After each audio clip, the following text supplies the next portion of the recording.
Bonsoir tout le monde, shalom, shalom, que Dieu vous bénisse. Merci de vous connecter ce soir sur le Bible Study. C'est vrai que on commence légèrement avec un petit retard, mais bon, on va s'atteler à finir rapidement. Amen. Shalom, Docteur Moses, comment tu vas? Oui, ça va bien, Bishop, tout va bien, par la grâce de Dieu. Amen, amen. Ce soir, je suis chargé de diriger le Bible Study parce que Madame Shima est prise pour quelque chose d'important.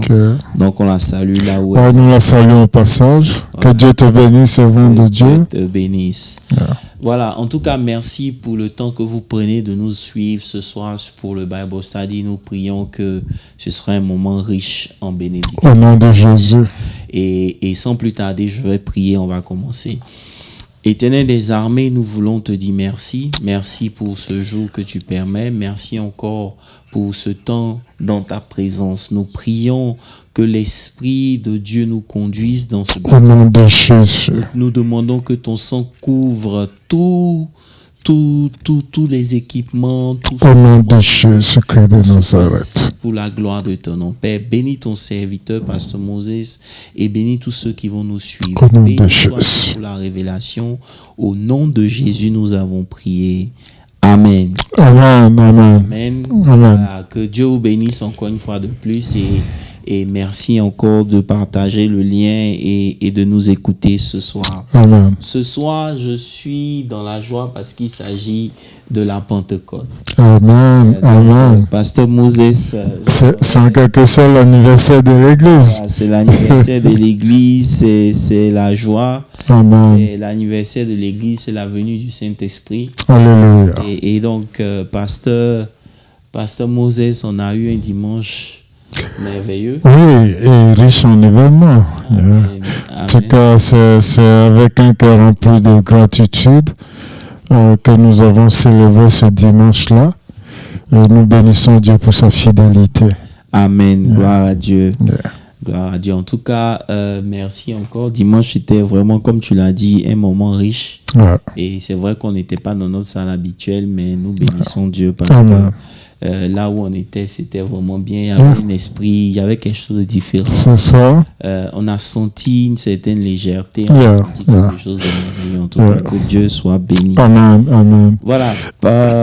L'apôtre a prêché un dimanche. Et vraiment, il nous a parlé de la Pentecôte, c'est vrai, mais c'est plus tôt attardé sur Genèse 32. Oui. Je ne sais pas quelles sont tes impressions par rapport à ça déjà avant qu'on ne rentre dans le vif du sujet. J'ai suivi un message à deux volets, comme tu viens de l'introduire. Un message qui a parlé de la Pentecôte, c'est-à-dire l'origine de la Pentecôte. Et ça, pour plus d'un, je crois que c'est un rappel qui avait besoin d'être pour l'attente de beaucoup de personnes qui ne prennent pas le temps de lire les Bibles et tout cela. Et c'était important aussi de faire le lien entre Israël et l'Église.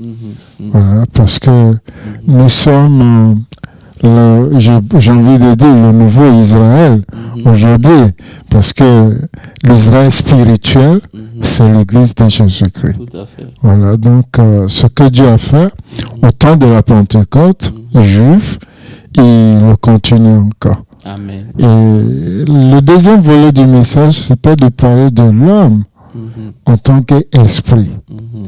Parce que dans l'homme, il y a l'esprit de Dieu, mais en Dieu, c'est le souffle de Dieu. Amen. Et ça, c'était très riche. Amen. Et parlant d'Eliphas, le jeune, mais qui avait, je dirais, plus de sagesse que les vieillards. Et je crois que David a anticipé en disant que j'ai plus de sagesse que mes maîtres. Et il a démontré par son discours qu'il avait quelque chose quand même à donner aux vieillards. Voilà. Comme quoi, il ne faut pas mépriser la jeunesse. En tout cas, je vois que le résumé, il est parfait. Il n'y a rien à dire. Mais j'aimerais quand même que tu reviennes sur la première partie. Pourquoi ces événements historiques peuvent nous aider à comprendre mieux ce qui se passe dans le Nouveau Testament, en fait. Oui, je dirais même à 3 niveaux. Okay.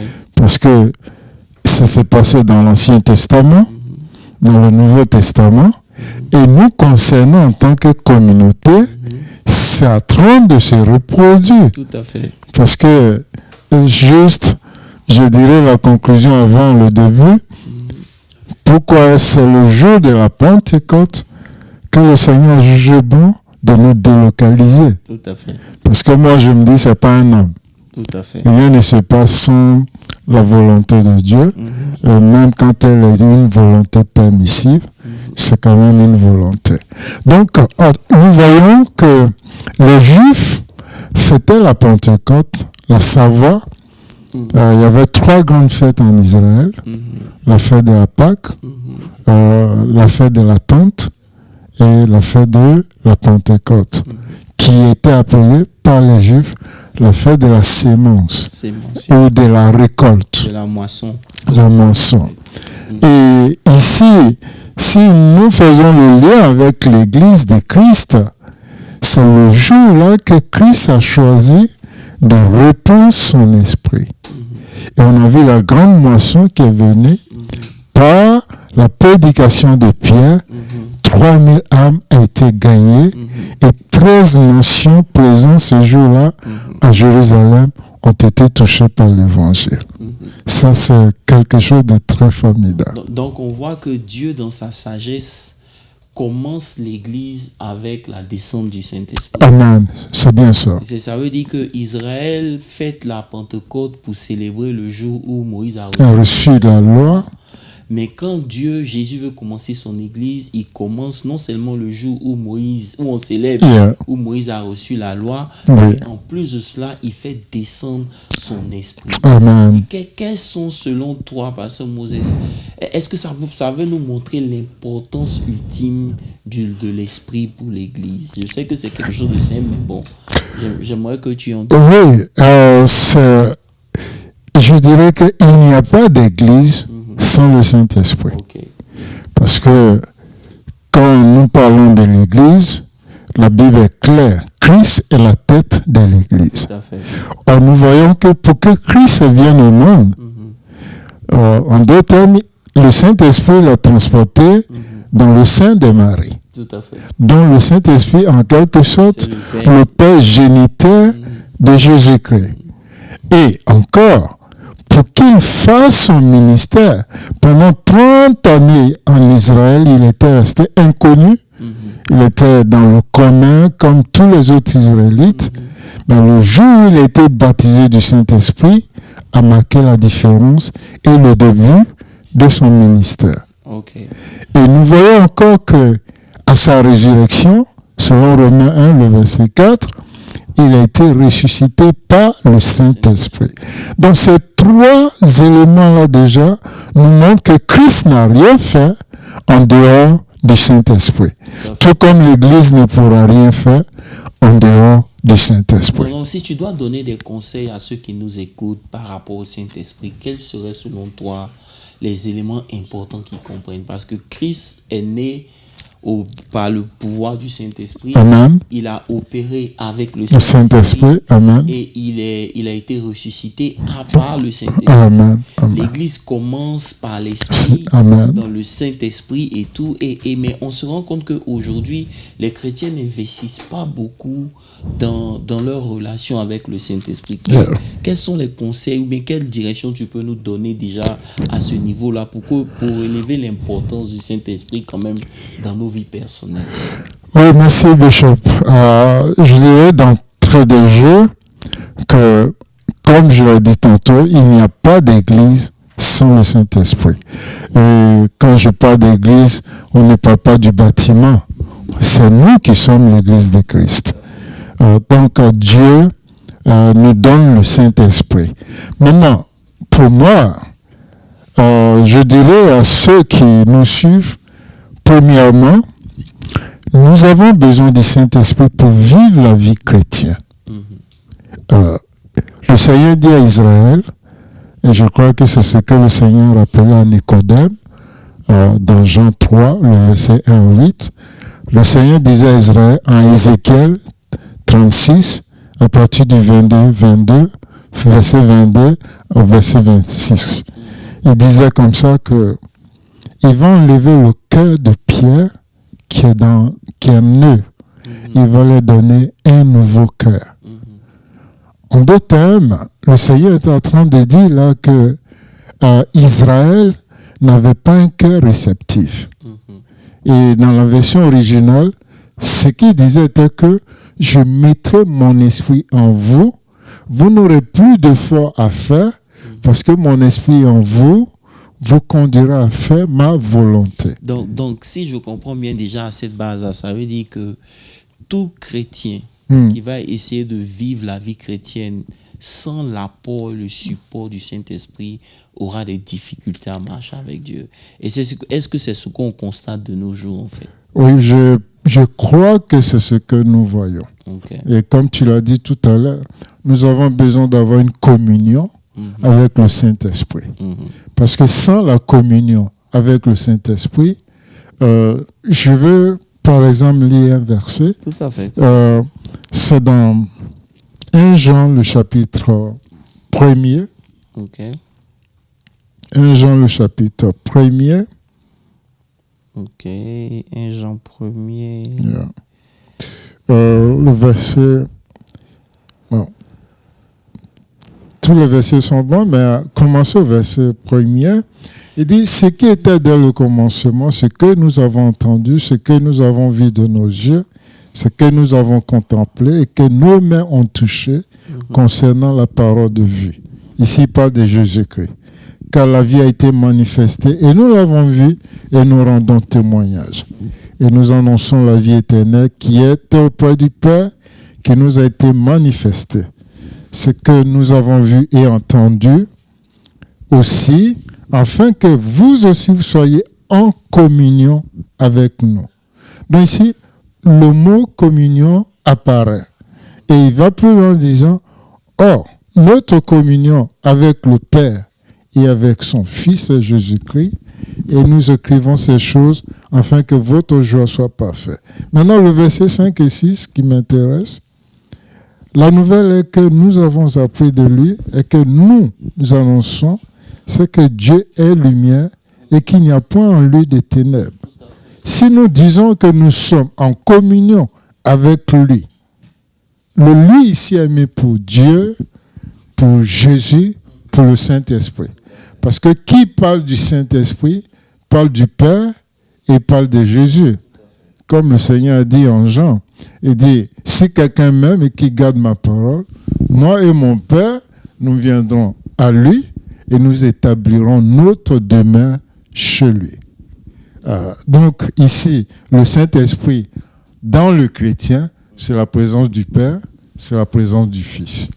Donc ici, s'il est en communion, et le texte ici est formel, si le chrétien est en communion avec le Saint-Esprit, c'est clair que le Saint-Esprit va le guider, le Saint-Esprit va le conduire, et il n'y aura point pour lui de péché. Tout à fait. Parce qu'automatiquement, sa pensée est régénérée et transformée. Tout à fait. Donc, c'est bon. Alors, donc si cette base-là, déjà, on comprend l'importance du Saint-Esprit. Maintenant, pour revenir au message de dimanche, je veux que tu prennes ma position et que maintenant, tu me poses les questions. Okay. Là, comme ça, je pourrais rentrer un certain nombre de détails pour pouvoir faciliter. Parce que dimanche, voulant parler de, comme on appelle ça, de justement l'importance du Saint-Esprit, on est parti dans Job 32. Oui.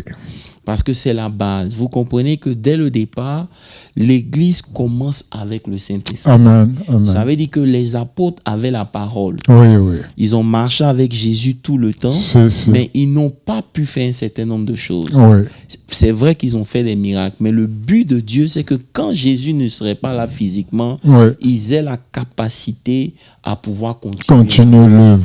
Ça veut dire que le Saint-Esprit, est-ce qu'on peut dire, par exemple, que le Saint-Esprit, c'est l'Esprit de Jésus? Oui, je suis affirmatif. OK. Parce que, pour moi, en fait, il n'y a pas de différence entre le Saint-Esprit et le Christ. Tout à fait. Donc, c'est l'Esprit de Christ. Voilà, et Pierre Oui, comme tu le dis, Bishop, Pierre le dit. En Actes chapitre 5, nous voyons qui dit à Anania et Saphira, pourquoi est-ce que vous vous êtes mis d'accord pour mentir à l'Esprit du Seigneur? Tout à fait. Donc ici, parlait de Christ. Voilà, et c'est ce que j'avais voulu, je voulais qu'on révèle parce que beaucoup de gens n'ont pas compris que quand Christ dit il sera avec nous tout le temps, il ne sera pas au moyen de sa physique, mais il sera là de façon spirituelle. Donc la présence du Saint-Esprit dans la vie d'un chrétien, c'est la présence de Christ. Amen. Et beaucoup de gens ont tendance à vouloir développer une relation avec Christ sans développer une relation avec le Saint-Esprit. Alors que le Saint-Esprit est celui-là qui maintenant est en train d'accomplir toutes les paroles qu'on a reçues. Comme on avait prêché il y a plusieurs années en arrière, on avait dit que Dieu est celui-là qui a le blueprint. C'est ça. C'est lui qui design, c'est lui qui a la pensée, c'est lui l'architecte. Voilà, c'est lui l'architecte en fait. Ça veut dire que l'architecte, c'est lui qui va faire le plan. Vous comprenez un peu. Et Jésus, qui est la parole, est le matériel qu'on rassemble pour la construction. Ça veut dire que vous ne pouvez pas construire un bâtiment sans avoir eu un plan. Vous comprenez? Vous avez besoin de l'architecte. Voilà, donc c'est l'architecte. Donc Dieu, il est le grand architecte. C'est lui qui design toutes choses. Il design nos vies. Il design l'église, la destinée de tout un chacun. Et maintenant, parce qu'il sait ce qu'il veut construire, il sait quel genre de matériel il faut. Vous comprenez un peu? Et ce matériel-là, c'est la parole. Dans le cas où nous sommes, c'est Jésus. Donc Jésus vient pour apporter les éléments nécessaires pour pouvoir construire selon le plan que Dieu a. Maintenant, celui qui vient, qui est le dernier, si vous voulez, l'ouvrier, c'est le Saint-Esprit qui lui maintenant prend les éléments. C'est pour ça que quand Jésus partait, il dit que je ne vous laisserai pas orphelin, mais mon Père enverra le Saint-Esprit. Il prendra de ce que je vous ai enseigné. Ça veut dire que beaucoup de gens, ils veulent développer une relation avec Jésus en dehors du Saint-Esprit, alors que le Saint-Esprit est celui-là qui permet justement à ce que comment on appelle ça, les éléments dont ils ont besoin soient émis pour qu'ils puissent faire ce qu'ils doivent faire. Tout à fait. Je ne sais pas si tu comprends un peu ce que je veux dire. Bien sûr.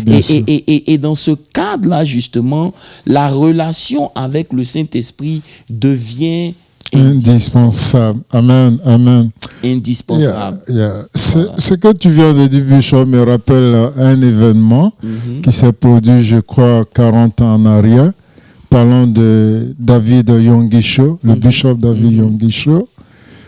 Il a essayé également, comme tu viens de dire, de faire le ministère en dehors du Saint-Esprit, jusqu'à ce qu'il se rende compte que c'est une erreur.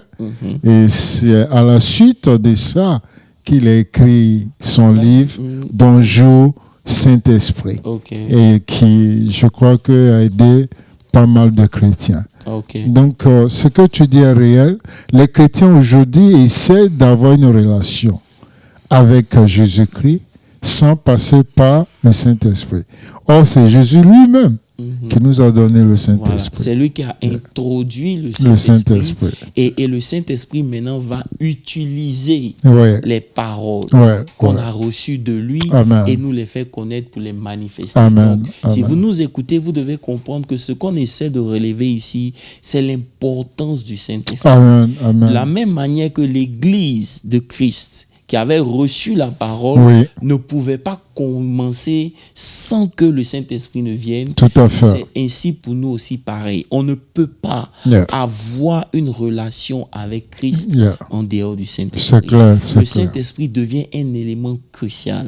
C'est pour cela que quand Dieu nous a ramenés dans Job 32, il a voulu nous faire comprendre quelque chose de très important. Ça veut dire que quand vous lisez Job 32, là je suis au Job 32 à partir du verset 1er, parlant de Job, on connaît toute l'histoire de Job. C'est-à-dire que Job a été frappé, il a perdu tout ce qu'il avait, il était malade et tout. Et donc, quand ses amis viennent à lui, Job en train de défendre sa cause. Chose qui n'est pas mauvaise. Vous comprenez? Tout à fait. Et la Bible nous parle des 3 amis de Job qui l'ont écouté. Et je crois après 3 jours, on commençait à répliquer. Ils ont parlé pendant au moins 21, au moins 3 fois. Ils ont parlé 3 fois chacun. C'est ça. Et on se rend compte qu'il y avait un 4e qui était là, qui les écoutait. Ça veut dire qu'il les écoutait patiemment. Et la Bible nous dit pourquoi il les écoutait. La Bible dit que ce 3e cessait de parler à Job parce qu'il se regardait comme juste. Ça veut dire que les arguments que ces 3 amis de Job avaient donnés n'ont pas convaincu Job. C'est clair. Et eux aussi, par leurs arguments, ils n'ont pas réussi à convaincre Job. Donc, chacun d'entre eux était bloqué. Je ne sais pas si tu comprends un peu. Et maintenant, Élie, il les regarde. Il voit qu'il ne parle plus. Le verset dit, alors sa colère s'enflamma. Alors s'enflamma de colère Élie. Et il s'enflamma contre Job. Parce qu'il se disait juste devant Dieu. En fait. Maintenant, ce qui m'étonne ici, c'est que au verset 4, il dit, comme ils étaient plus âgés que lui, et lui avait attendu jusqu'à ce moment pour parler à Job. Mais voyant qu'il n'avait plus de réponse dans la bouche de ces 3 hommes, et lui s'enflamma. Et verset 6, il dit, et lui, fils de Barakel de Bouze, prit la parole et dit, je suis jeune et vous êtes des vieillards. C'est pourquoi j'ai craint, j'ai redouté de vous faire connaître mes sentiments. Je disais en moi-même, les jours passeront, le grand nombre d'années enseignerait la sagesse. Tout à fait. Mais je découvre en réalité, dans l'homme, c'est l'esprit et le souffle du Tout-Puissant qui donne l'intelligence. Alléluia. J'avoue que lorsque le Seigneur a ouvert mon esprit sur ce texte, j'ai compris beaucoup de choses. Parce que c'était une chose de laisser la parole à l'église et de partir.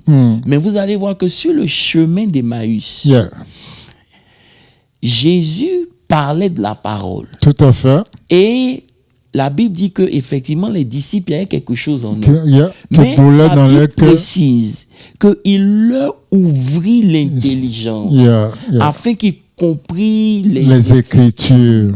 Vous me comprenez un peu? Donc, c'est-à-dire que le Seigneur ouvre leur intelligence par son esprit. C'est ça. Maintenant, tout ce qu'ils avaient entendu commence à make sense. Tu comprends un peu? Donc, ici, il nous fait comprendre qu'il y a des choses que nous pensons connaître à cause de l'âge, mais en réalité, en l'homme, ce n'est pas une question d'âge. En l'homme, ce n'est pas une question d'âge. Ça veut dire qu'en l'homme, la chose la plus importante pour Dieu, c'est notre esprit. Et il vient définir la mission du Saint-Esprit. Il dit que en l'homme, c'est l'esprit. Ça veut dire que tout commence par l'esprit. Maintenant, c'est le souffle du Tout-Puissant qui lui donne la sagesse. Ça veut dire quoi? Vous pouvez avoir des cheveux blancs, vous ne serez jamais sage. Vous pouvez, il y a des gens qui sont vieux mais qui ne sont pas sages. Simplement parce que la sagesse est un fruit spirituel que produit le souffle de Dieu dans l'esprit de l'homme. Vous comprenez? Donc, de la même manière dont on a reçu le Saint-Esprit, le Saint-Esprit doit souffler sur notre esprit pour nous permettre d'atteindre un niveau de compréhension. Au nom de Jésus. Donc, la mission principale du Saint-Esprit, c'est pas pour qu'on parle en langue seulement, mais c'est pour ouvrir notre esprit, pour nous connecter à l'Esprit de Dieu, afin que toutes les directions que l'Esprit va nous donner, on soit en mesure de comprendre cela. Et donc, je ne sais pas si tu as quelque chose à dire. Bon, en fait, tu as tout dit, hein, Bishop. Je me rappelle la dernière fois aussi, tu as fait allusion au commencement. Dieu créa. Et ça, tu l'as dit dans l'autre message, pour dire qu'il a fallu que Dieu parle pour que le Saint-Esprit le matérialise. Et Dieu n'a pas créé l'homme physique. Premièrement, il a créé l'homme spirituel, c'est-à-dire l'homme esprit. Et pour que l'homme puisse vivre sur la terre, il lui a fait un corps. Tout à fait. Donc, de même que Dieu, et ça, tu viens de le définir clairement, pour que l'homme puisse vivre sur terre, dans un environnement, Tout à fait. Dieu lui crée un corps adapté à cet environnement. Dieu maintenant fait de l'homme le roi sur la terre.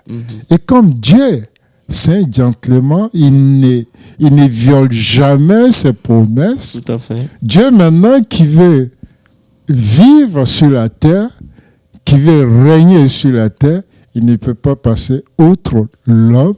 C'est pour cela l'Esprit de Dieu maintenant vient habiter en homme et lui donne l'intelligence pour accomplir la volonté de Dieu. C'est très important, Pasteur Moses, parce que beaucoup de chrétiens ont reçu le Saint-Esprit, mais ils ne voient pas de progression dans leur marche chrétienne. Simplement parce que vous pouvez avoir le Saint-Esprit, mais il n'y a pas de communion entre votre esprit et le souffle du Tout-Puissant.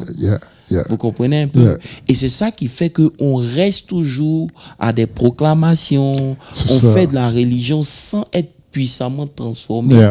Parce que lorsque le souffle de Dieu souffle sur l'esprit, ça produit quelque chose. Vous comprenez un peu? Vous allez prendre des gens comme Pierre, des gens qui n'avaient pas d'instruction. Bien sûr. La Bible dit que quand on les a arrêtés, tout et tout, les gens ont dit, dans le Sanhédrin, on les connaît. C'est des gens qui n'ont pas d'instruction. Exact. Mais lorsque le Saint-Esprit a soufflé sur l'esprit, il leur a permis même de pouvoir expliquer la loi que les scribes même pensaient connaître. Ça, c'est la prédication d'Étienne. Il a commencé dès l'origine. Justement. Et il n'était pas encore apôtre, c'était indien. C'est indien. Ça veut dire que quand le Saint-Esprit l'a saisi, son esprit a changé, été illuminé. Et le verset Bishop qui dit, on regardait son visage comme celui d'un ange. Tout à fait. Wow. Ça veut dire que la révélation qu'il avait tellement illuminé son esprit que ça se dégageait de l'extérieur. Et ça, c'est le Jésus sur la montagne. Justement. Qui part de l'intérieur à l'extérieur. Tout à fait. Donc, il faut travailler sur l'homme intérieur. Voilà. Et donc, on comprend déjà ici que le problème que nous avons, c'est le problème de l'esprit. Tout à fait. Dieu communique avec l'homme au moyen de l'esprit. Maintenant, ce que les gens doivent savoir, c'est que le seul moyen qu'on a de communiquer dans le monde des esprits, c'est l'esprit. Amen. Maintenant, tu n'as pas besoin d'être chrétien pour accéder au monde spirituel. Le monde spirituel, tu le fais au moyen de ton esprit. Malheureusement, il y a des gens qui sont en connexion avec d'autres esprits qui activent leur esprit et ils ont accès à ce monde spirituel. Nous, en tant que chrétiens, notre esprit doit être influencé par l'Esprit de Dieu. Au nom de Jésus. Donc, après la Pentecôte, la chose sur laquelle on doit investir, c'est comment faire pour que cette communion-là devienne une réalité. Au nom de Jésus. Pour que le souffle du Tout-Puissant produise la force, la sagesse dont on a besoin. Parce que dans l'homme, tout ce qui lui arrive pas à partir de son esprit. Exactement. Pour moi, c'était pas un choc, mais je me suis dit qu'il faut réellement qu'on explique ça aux gens. Oui, c'est très important. Ça veut dire que ce que vous devenez aujourd'hui, vous ne pouvez pas être plus grand que ce que votre esprit est. C'est clair. Ça veut dire qu'il n'y a personne qui est grand dehors lorsqu'il est petit à l'intérieur. Ce que vous êtes à l'extérieur sera toujours la manifestation de ce que vous êtes à l'intérieur. Et à l'intérieur de l'homme, c'est l'esprit. Amen. Et c'est lorsque cet esprit-là est éveillé, est éclairé, il est réveillé, vous allez voir que beaucoup de choses se produisent. Donc quand Élie dit que en réalité, je me trompais, je me disais que le nombre d'années allait produire la sagesse. Mais la sagesse peut ne pas venir après le nombre d'années si l'esprit n'est pas en eux. Vous comprenez? Donc ça veut dire qu'en Dieu, il n'est pas question de temps. Il est question de l'esprit. de l'esprit. C'est pour ça qu'il dit aussi longtemps que l'héritier dans Galates 4, que l'héritier est un enfant, il ne diffère rien d'un esclave. Ça veut dire que l'héritier, quoi qu'il soit le maître de tout, il ne peut pas profiter parce qu'il est encore un enfant. Mais cet enfant dont on parle là, ce n'est pas dans le physique. L'enfant dont on parle, c'est dans le spirituel. Ça veut dire que si vous n'avez pas grandi dans le spirituel, il vous sera difficile. C'est pour ça que dans Galates 4, il dit que il est sous des tutelles. Exactement. Ça veut dire des gens qui vont l'enseigner. La parole de Dieu. Pourquoi? Parce que l'homme intérieur ou l'esprit ne grandit que par la parole de Dieu. C'est clair. Donc, toutes les paroles de Dieu qui nous ont été prêchées, en temps normal, devaient nous faire grandir. C'est clair. Ça devait nous donner d'opérer à un certain niveau. Mais malheureusement, puisqu'on ne comprend pas, on reste toujours à un niveau qui nous empêche d'être libéré et d'opérer comme il se doit. C'est pas André que tu as un verset que tu es pas. Non, quand tu... en fait, le discours d'Éliphaz, comme tu l'as si bien énuméré, un homme, c'est l'esprit. Il se trouve qu'il a tenu le même discours que Dieu. Parce que Dieu a dit aux 3 amis de Job, effectivement, qu'ils avaient tort de traiter son serviteur Job de la sorte. Et que même, il devait lui faire une offrande pour qu'il prie pour eux. Donc finalement, Dieu rejoint ce que tu as dit par rapport à Élie. Et cela veut dire qu'il avait l'Esprit de Dieu en lui. Tout à fait. Mais, et maintenant, la chose sur laquelle j'aimerais qu'on s'attarde, ça veut dire que beaucoup de choses ne peuvent pas nous arriver tant que notre esprit n'a pas été touché. Oui, ça c'est une évidence. C'est une évidence parce que Dieu agit par son esprit au moyen de l'esprit. Et l'esprit de Dieu communique avec l'esprit de l'homme. Donc si l'esprit de l'homme n'est pas régénéré ou réceptif, ou réveillé, comme tu l'as dit, parce que le dimanche, tu as cité, je crois, c'est Éphésiens 5, le verset 14, qui dit « Réveille-toi d'entre les morts, toi qui dors ». Donc, c'est dit que si notre esprit n'est pas réveillé, si notre esprit n'est pas réceptif, et si notre esprit n'est pas obéissant à la volonté de l'Esprit de Dieu, Dieu ne peut rien faire.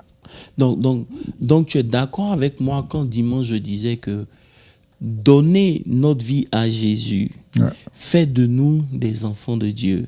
Mais c'est notre croissance et notre communion avec l'Esprit de Dieu qui nous rend des hommes spirituels. Amen, amen, bien sûr. Donc ça veut dire que beaucoup peuvent être enfants de Dieu sans devenir des hommes spirituels. Parce que justement leur esprit est endormi. Et l'une des choses qui endort l'esprit, c'est le pouvoir de l'âme sur l'esprit. Moses, je ne sais pas si tu peux dire quelque chose dessus. Bon, ça, c'est une des questions que je voulais te poser. Parce que tu as posé une question très puissante dans ce message-là en disant, tu connais ton âme, tu connais ton corps, mais est-ce que tu connais ton esprit? Tout à fait. Ça veut dire qu'en grandissant, la chose dont on a conscience le plus, c'est notre corps. Et même en vieillissant, on voit le changement de notre corps. Oui, tout revient au corps. Voilà, on est plus conscient de notre corps parce que c'est ce qu'on voit tous les jours, c'est ce avec quoi on grandit. Maintenant, quand vous montez, ou bien vous prenez conscience de votre âme lorsque, par exemple, on dit des choses qui vous font mal. C'est ça. Ça veut dire que tout ce qui a trait à l'émotion, c'est la présence de votre âme. Donc vous êtes aussi conscient de la présence de votre âme. Mais comment faire pour être conscient de la présence de l'esprit alors que c'est la clé en fait. Et c'est là où l'Église manque d'enseignement. Ça veut dire que lorsque on n'est pas enseigné sur ces choses-là, on restera des chrétiens charnels. C'est clair, c'est clair. Vous comprenez? Parce que l'âme exerce son autorité sur la chair. Et étouffe l'esprit, la chair aussi exerce son autorité et étouffe l'esprit. C'est vrai. Et c'est pour cela que dimanche, je demandais, en fonction de ce que Élie a dit, quelle est pour nous, après toutes ces années, notre plus grande richesse? Ça veut dire qu'aujourd'hui, si on t'enlève tout, est-ce que tu peux continuer de vivre? Tu comprends? Parce que notre plus grande richesse n'est pas les choses qu'on a en matériel, mais ce que notre esprit est devenu. Amen. Parce que si tout, en réalité, dans l'homme, c'est l'esprit, ça veut dire que tu peux tout lui enlever, mais si l'esprit est là, il pourra tout reprendre. Et on rejoindra David qui dit, Seigneur, tu peux tout me prendre, même le trône. Mais ne mérite pas la communion avec ton esprit. Parce que de cette communion-là, je peux tirer la victoire. Amen. De cette communion-là, je peux tirer la force. Amen. De cette communion, je peux tirer tout ce dont j'ai besoin. Au nom de Jésus. Vous comprenez un peu? Donc, en tant que chrétien, il est important de faire la différence entre l'âme et l'esprit. C'est pour ça que les 3 compagnons de Job parlaient sur la base de la connaissance intellectuelle qu'ils avaient, sur la base de la connaissance de l'âme. Et c'est pour ça qu'il lui dit non, votre connaissance, elle n'est pas fausse, mais c'est pas la vérité. C'est clair. Parce que en l'homme, c'est l'esprit. C'est l'esprit. Amen. Vous comprenez un peu? Ils n'ont pas parlé à partir de l'esprit.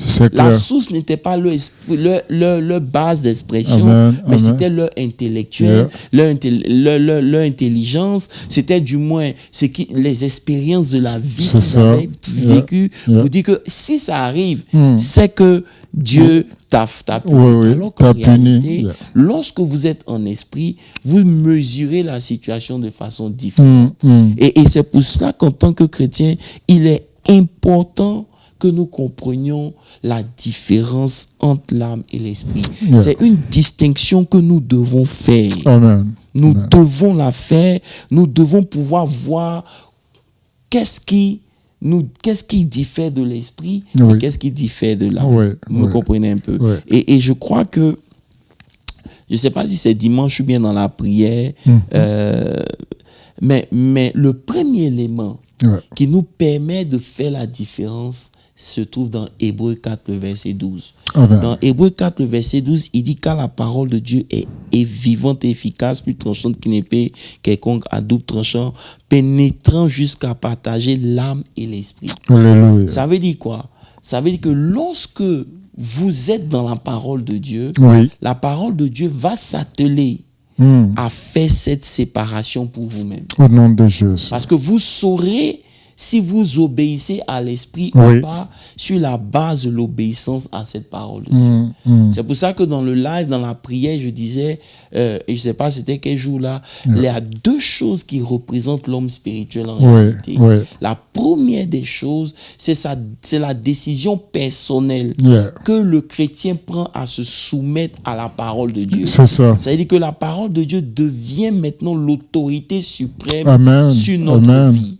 À partir du moment où la parole de Dieu devient l'autorité suprême sur notre vie, elle pourra maintenant faire la distinction dans nos réactions entre l'âme et l'esprit. Elle pourra les séparer. Voilà, parce que à chaque fois que tu veux prendre une décision, que ce soit dans la colère, la parole de Dieu viendra. C'est ça. Donc la décision que tu vas prendre, si tu la prends sur la base de ce que la Bible dit, automatiquement c'est l'esprit. C'est l'esprit qui te guide. Good. Je sais pas non, ça c'est très clair, c'est très clair. Effectivement, comme tu l'as présenté, on connaît notre corps, on connaît notre âme, et sur la base des Écritures, on peut séparer l'âme de l'esprit. Et on peut faire la part des choses. On peut comprendre à quel moment on réagit en tant qu'homme charnel ou émotionnel, c'est-à-dire sur la base de notre sentiment, nos émotions, et on peut aussi comprendre à quel moment on réagit sur la base de notre esprit, parce que tout ce qui n'est pas contraire à la parole de Dieu, forcément, est en accord avec le Saint-Esprit. Et c'est là pourquoi c'est important encore, parce que pour compléter ce que tu dis, on devient chrétien, oui, mais on ne devient pas automatiquement spirituel. c'est clair. Vous allez voir que tous ceux qui marchent avec Dieu, Oui. Dieu leur impose la connaissance de sa parole. Amen, amen, amen. Vous comprenez un peu? Yeah. C'est pour ça que vous allez voir Jésus. Jésus dit que si vous connaîtrez la vérité, il Yes. dit d'abord, vous serez mes disciples Oui, si ma parole demeure demeure en vous, Ça veut dire que vous êtes sauvés, mais vous n'êtes pas encore disciples. c'est clair. Pour devenir disciple, il faut que vous soyez confrontés à la La parole. parole, Cette parole qui est en vous, si elle demeure en vous, vous connaîtrez la vérité. amen. Et la vérité va vous affranchir. Ça Yes. veut dire que lorsque vous ne vous exposez pas à la parole de Dieu, vous êtes sauvés, mais il vous sera difficile d'être un homme spirituel. C'est clair. Parce que c'est la parole de Dieu qui va venir mettre la distinction. Amen. Vous n'êtes pas encore spirituel. C'est clair. Mais lorsque vous connaissez la parole de Dieu Ouais. et que vous la choisissez de façon volontaire, Oui, oui, à un moment crucial de votre vie, Oui. vous prenez la position de l'esprit. c'est clair, c'est clair. Vous Yeah. comprenez un peu? Yeah. Parce que ce que les chrétiens ne comprennent pas, c'est que l'âme exerce un poids C'est véritable très sur notre puissant, c'est très puissant. voilà, parce que c'est là-bas que siège notre personnalité, notre intelligence, nos volontés, tout et tout. Et tout ce qui sort de l'âme est corrompu.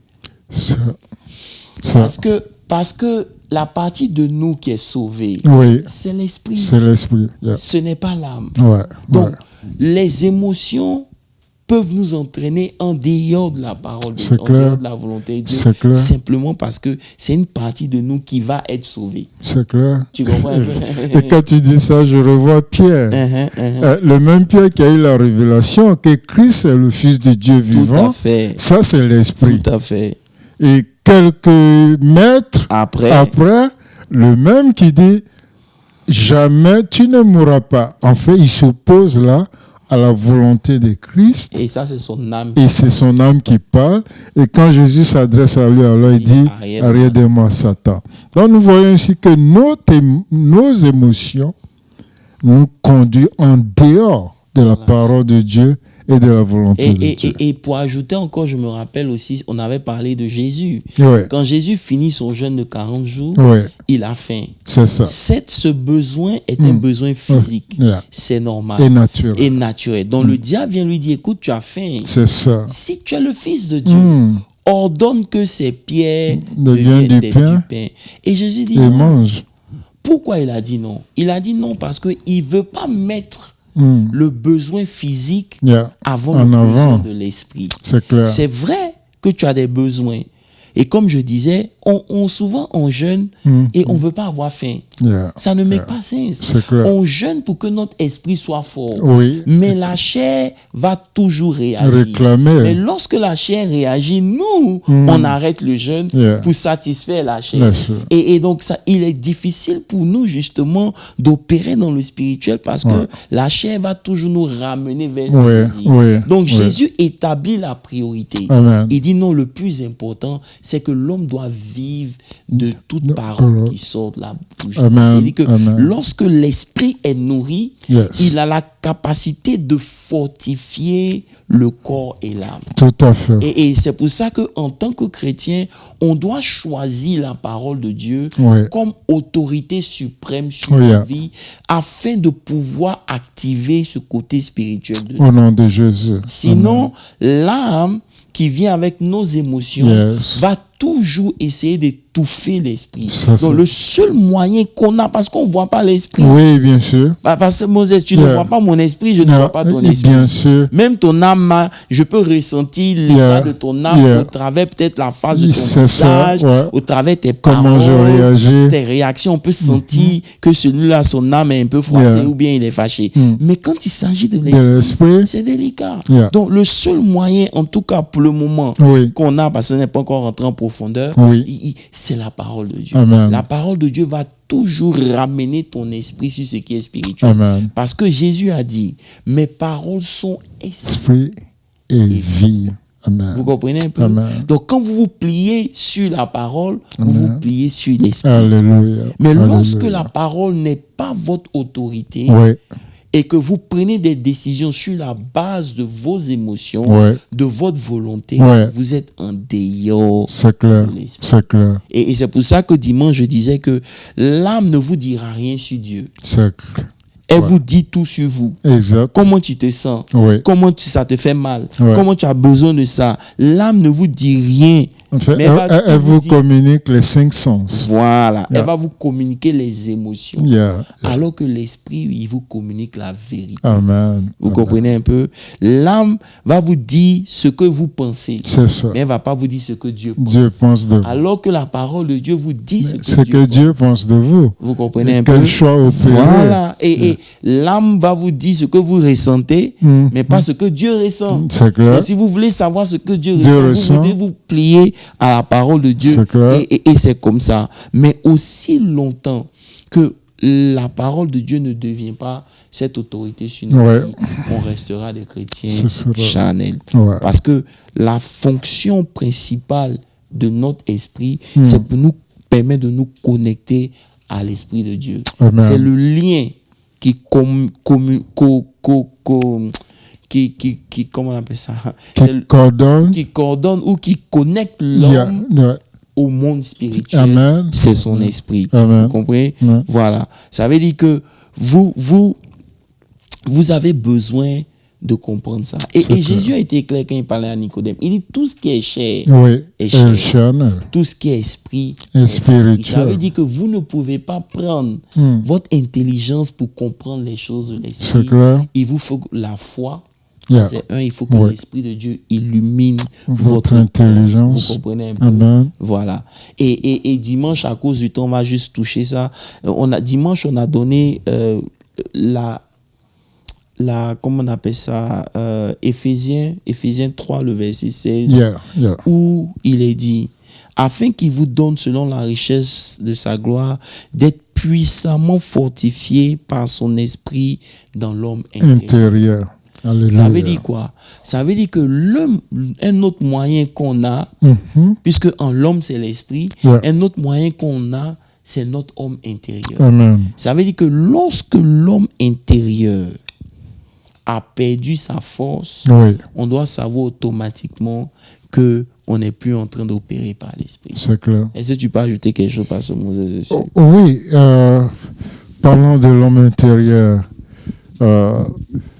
on fait toujours allusion à cet état d'esprit qu'il faut cultiver, qu'il faut nourrir. Parce que c'est sur notre homme intérieur que Dieu travaille. Pour changer l'extérieur, Dieu commence à l'intérieur. Tout à fait.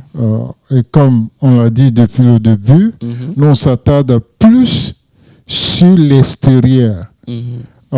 Notre homme intérieur est très important. C'est ça qui fait la différence entre ceux qui sont conduits par le Saint-Esprit et ceux qui sont conduits par leurs émotions. Tout à fait. Ça veut dire que la première des choses que le Saint-Esprit fait, c'est de nous donner la force intérieure. Amen. Vous comprenez? Amen. Ça veut dire que lorsque le Saint-Esprit vient dans nos vies, il vient pour fortifier. La Bible dit dans le livre d'Ésaïe 40, le verset 29, il donne la force à celui qui est fatigué. Amen. Et comme on a dit, la marche est longue. Yes. Il peut arriver que vous soyez fatigué. Le prophète Élie était fatigué. Oui. Mais quand il était fatigué, Dieu lui a donné une nourriture spirituelle. C'est ça. Il a préparé pour lui à manger. Il a marché pendant 40 jours et 40 nuits. Voilà. Donc, ça veut dire quoi? Ça veut dire que quand le Saint-Esprit vient, son premier travail, après de nous avoir sauvés, ramenés à Dieu, c'est de nous donner la force pour continuer. Amen. Il augmente, il dit au verset qu'il augmente la vigueur à celui qui tombe en défaillance. Amen. Ça veut dire qu'il y aura des moments où vous serez fatigué, il y aura des moments où vous n'allez plus répondre. Mais lorsque votre esprit est réveillé et qu'il communique avec l'Esprit de Dieu, l'Esprit de Dieu va lui donner ce dont il a besoin. Nom de Jésus. Donc ça devient maintenant la source. Votre esprit devient maintenant la source de votre force avec laquelle vous continuez ou lorsque vous arrêtez. Vous comprenez? Lorsque vous voyez quelqu'un qui décide de ne plus continuer avec Dieu, c'est simplement parce que spirituellement, la personne est morte. Parce que la force pour continuer, elle vient de communiquer l'esprit. Communiquer au moyen de voilà. C'est pour ça que des gens comme Caleb peuvent dire, après 40 ans, que de leur donner la montagne. Ils n'ont pas choisi une terre paisible. Ils ont choisi la difficulté. Parce que dans l'homme, c'est l'esprit. Alléluia. La difficulté ne peut rien lorsque votre esprit est réveillé, lorsque votre esprit est chargé. C'est pour ça que le diable s'arrange, passant par les voies de l'âme, à affecter notre esprit. Et beaucoup de chrétiens se retrouvent comme Jésus à Gethsémani dans Matthieu 26, le verset 41. Il dit, la chair est faible, l'esprit est bien disposé, mais la chair est faible. Ça veut dire que la chair va exercer son poids lorsque l'esprit ne prie pas. Vous comprenez? Ils se sont endormis. Ils étaient bien disposés. Mais ils n'ont pas généré la force nécessaire pour donner à leur esprit d'être chargé au point de dominer la chair et l'âme. C'est ça, oui, bien sûr. Donc, parce qu'ils se sont endormis, l'esprit aussi n'a rien fait. Mais s'ils avaient prié comme Jésus a prié, parce que ils seraient en éveil. Rappelle-toi que Jésus a dit à Dieu, est-ce qu'il est possible que cette coupe s'éloigne? Ça veut dire que le poids qu'il a senti. Il a senti. Et c'est ce qu'Ésaïe dit. Tu donnes la force et la vigueur. Un moment, Jésus aussi a senti que ce n'était pas facile. Mais parce qu'il est resté en prière, l'Esprit est venu lui communiquer une force. Et c'est ce que les disciples n'ont pas fait. Ils ont laissé leur esprit s'abattre et maintenant leur corps les domine. C'est clair, c'est clair. Vous allez voir des gens qui peuvent rester devant la télé pendant des heures, mais ils ne peuvent pas prier 30 minutes. Ils peuvent regarder une série sur 4 heures, je te dis, 5 heures. Non, mais ils vont finir la série, mais ils ne peuvent pas prier. Pourquoi? Parce que la force là, pour la prière, ça ne vient pas de leur intelligence, ça ne vient pas de leur bonne volonté, ça vient de l'esprit. C'est pour ça que Élie a dit, en réalité dans l'homme, c'est l'esprit. Et c'est le souffle du Tout-Puissant qui lui donne l'intelligence. Donc, vous pouvez avoir l'esprit. S'il n'est pas en communion avec le souffle du Tout-Puissant, il n'aura pas de sagesse. Et le moyen de générer cette sagesse, c'est la prière. La prière permet à votre esprit de prendre le contrôle, de se connecter à Dieu et d'être chargé. Pour que le poids de l'âme, la pression de la vie, vous comprenez? Parce que vous pouvez supporter. Voilà, beaucoup de gens souvent quand ils me disent mais tu traversais ça, mais pourquoi tu m'as pas dit? C'est maintenant que tu me dis. Je n'ai pas besoin de te parler forcément parce que je tire une force quelque part. Exact. Tu comprends un peu? Exact. Et cette force fait que je me dois de me taire. C'est pour ça que la Bible dit que c'est dans le calme et la tranquillité que se trouve votre force. Alléluia. Je ne peux pas me rester là raconter tout ce qui va mal. C'est comme si je suis en train de magnifier le problème au lieu de magnifier mon Dieu. Donc, le calme que je dégage, il ne vient pas de moi-même. Le fait que je ne parle pas, ce n'est pas parce que je ne vais pas dire mon secret. Non, c'est simplement parce que j'essaie de me connecter à une source. C'est ça. Et cette source-là, lorsqu'elle est activée, elle vous donne d'être en paix. Alléluia. C'est pour ça qu'on a dit un des dimanches ici que la première des choses que vous recevez lorsque vous priez, ce n'est pas que votre situation change. Non. Mais c'est la paix qu'il vous donne. Intérieure. Il vous donne. Il dit, faites connaître à Dieu par des supplications. Et Dieu va vous donner quoi? Et la paix qui surpasse toute intelligence gardera votre cœur. Amen. Vous comprenez un peu? Philippiens 4, versets 6 et 7. Garder le cœur ici fait allusion à une tour que Dieu va mettre autour de votre cœur. Maintenant, quand on parle de cœur, le mot cœur, c'est esprit. Amen. Vous comprenez un peu? Donc, il va garder votre esprit. C'est ça. Parce que votre cœur est en paix. Alléluia. Votre esprit est en paix. Alléluia. Vous pouvez recevoir de Dieu. Amen. Vous comprenez un peu? Lorsque votre esprit est agité, il vous sera difficile de recevoir ça, de Dieu. Clair. Vous comprenez un peu? C'est pour ça que c'est très important que les chrétiens comprennent. Vous pouvez avoir le Saint-Esprit. Il peut demeurer avec vous. Mais pour que sa puissance vous inonde, votre esprit doit être en communion avec lui. Amen. Il est possible d'avoir le Saint-Esprit et rester faible. C'est clair. Rester incapable de se lever à la hauteur de la situation ou de l'appel de Dieu. C'est clair. L'appel de Dieu peut être grand sur votre vie, mais vous n'allez pas relever ce défi-là si votre esprit n'est pas connecté à l'Esprit de Dieu. Il sera difficile. Vous me suivez un peu? Amen. Voilà. Et donc, je ne sais pas s'il y a des questions, mais c'est ces choses-là qu'on est en train de partager. Il faut que l'esprit soit fort. Il faut que l'esprit soit vigoureux pour surmonter l'infimité de la chair. C'est ça. Pasteur Moses, après toutes ces années, je comprends que vous ne pouvez pas vaincre la chair de vous-même. Non, ça c'est clair. Le Saint-Esprit peut être là, mais vous ne pouvez pas. C'est quand l'Esprit prend le dessus que vous avez la force de pouvoir surmonter un certain nombre de choses.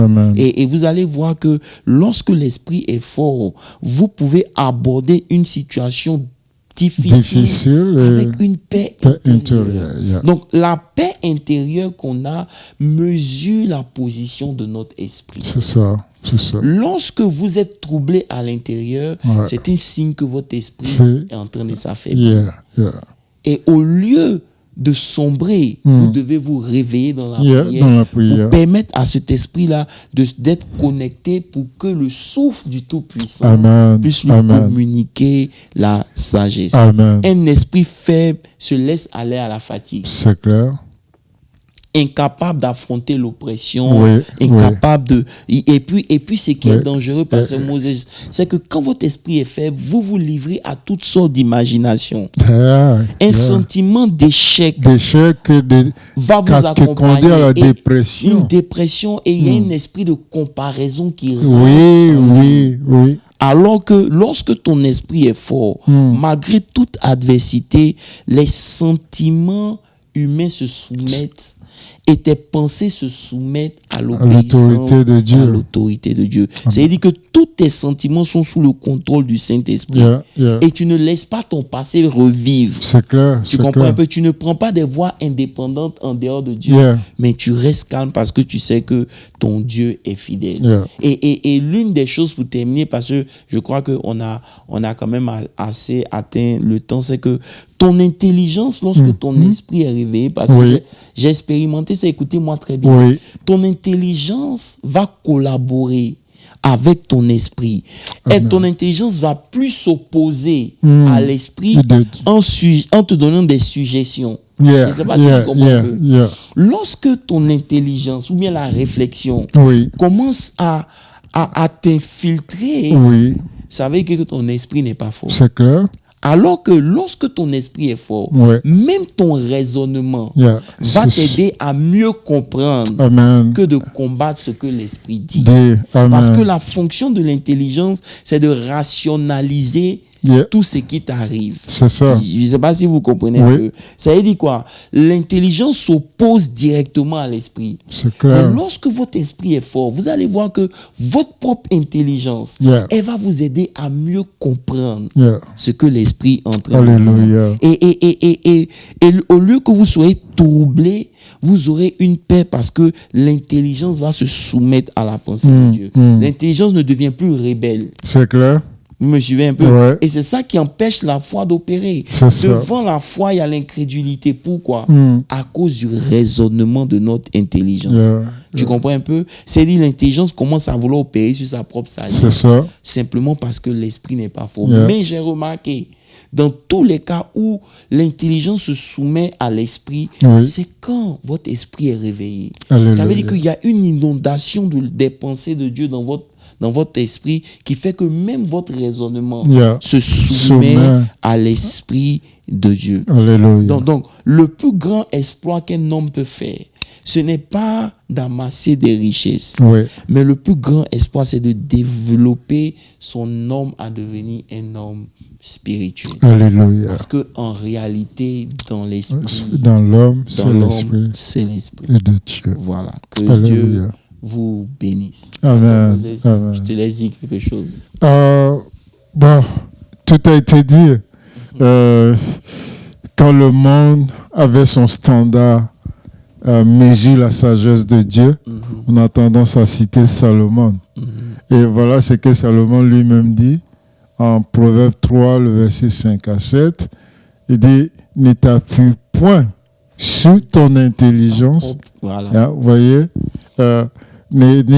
confie-toi en l'Éternel de tout ton cœur et ne point t'appuyer sur ta propre sagesse. Reconnais l'Éternel dans toutes tes voies. Voyez, et il aplanira tes sentiers. Verset 7, ne sois point sage à tes propres yeux, crains l'Éternel et détourne-toi du mal. Voici un homme qu'on dit qu'il est le plus sage du monde. Et on sait tous comment il a eu sa sagesse. Tu l'as dit, c'est en priant, il a demandé à Dieu. Dieu lui a donné pour fortifier son esprit. Et je crois qu'il nous donne là un bon conseil. Voilà, ça veut dire que Salomon, l'homme le plus sage, il nous dit de ne pas nous appuyer sur notre propre understanding. Ça veut dire que la manière dont nous comprenons notre intelligence s'oppose souvent directement à la voix de l'esprit. C'est clair. Mais lorsque notre esprit est réveillé, vous allez voir que notre compréhension de Dieu devient beaucoup plus claire. Elle nous aide même à marcher dans la foi. Parce qu'on regarde les choses de façon différente. Wow. En tout cas, c'est une très bonne conclusion.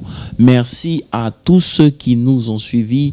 J'espère que vous avez été bénis. On a essayé de parler de la Pentecôte, rentrer dans l'église, et sortir dans l'esprit, parce que en réalité, l'homme, c'est l'esprit de Dieu. Travaillez à ce que votre esprit soit réveillé. Cherchez à connaître comment vous pouvez prendre conscience de votre esprit plus que de votre corps ou de votre âme. Comment vous vous sentez, on n'a pas dit que c'est faux. Mais Dieu a pourvu à ce que quand votre esprit est en communion avec lui, il transmet la force dont vous avez besoin pour que comment vous vous sentez ne puisse pas dominer sur vous. C'est clair. Et ce qui est encore merveilleux, c'est que l'esprit agit aussi sur le corps. C'est clair. Il donne la vie. C'est pour ça qu'il dit, si l'esprit de celui qui a ressuscité dans Christ habite vos corps, il vous donnera la vie. C'est-à-dire que peu importe notre fatigue, lorsqu'on laisse l'esprit prendre le dessus, il a le pouvoir de transmettre la force à notre âme et aussi à notre corps. C'est pour ça que des gens comme Caleb, malgré qu'ils ont 85 ans, ils décident de prendre la montagne. Alors que quand tu as 85 ans, la montagne devient un problème. Mais l'esprit donne d'annuler. Et il disait, il était encore plus vigoureux que le premier jour quand Moïse parlait. C'est-à-dire que même Moïse, même quand il devait mourir, à cause de sa relation avec Dieu, il n'avait aucun signe. On dit ses yeux n'étaient point troublés, physiquement il était bien.